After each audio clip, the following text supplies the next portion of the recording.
With the fate of Sodom hanging in the balance, Abraham had pleaded with God to spare the city if righteous people could be found.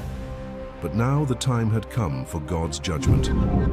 Two angels arrived at Sodom in the evening. Lot was sitting in the gateway of the city. When he saw them, he got up to meet them and bowed down with his face to the ground.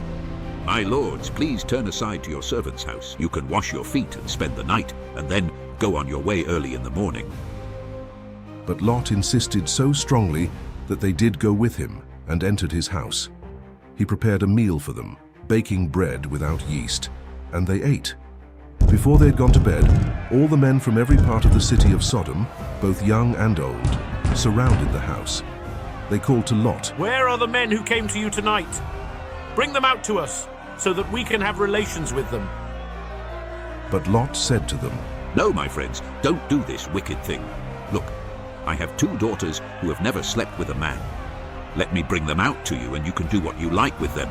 But don't do anything to these men, for they have come under the protection of my roof. "Get out of our way! This fellow came here as a foreigner, and now he wants to play the judge. We'll treat you worse than them."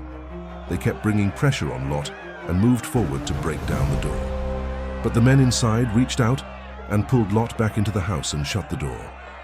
Then they struck the men who were at the door of the house with blindness, so that they could not find the door. Do you have anyone else here, sons-in-law, sons or daughters, or anyone else in the city who belongs to you? Get them out of here.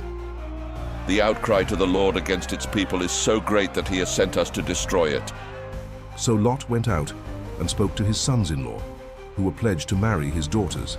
Hurry and get out of this place, because the Lord is about to destroy the city. But his sons-in-law thought he was joking.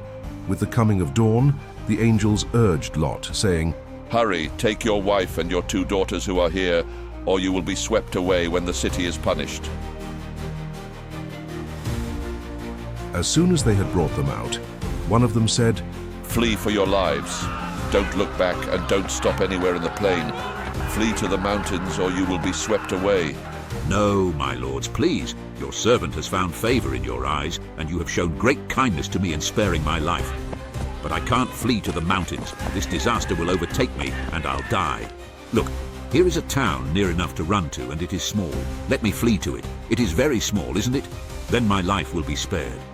Very well, I will grant this request too. I will not overthrow the town you speak of, but flee there quickly, because I cannot do anything until you reach it. The town was called Zoar. By the time Lot reached Zoar, the sun had risen over the land. Then the Lord rained down burning sulfur on Sodom and Gomorrah. Thus he overthrew those cities and the entire plain, destroying all those living in the cities, and also the vegetation in the land. But Lot's wife looked back, and she became a pillar of salt. Early the next morning, Abraham got up and returned to the place where he had stood before the Lord. He looked down towards Sodom and Gomorrah, and he saw dense smoke rising from the land, like smoke from a furnace.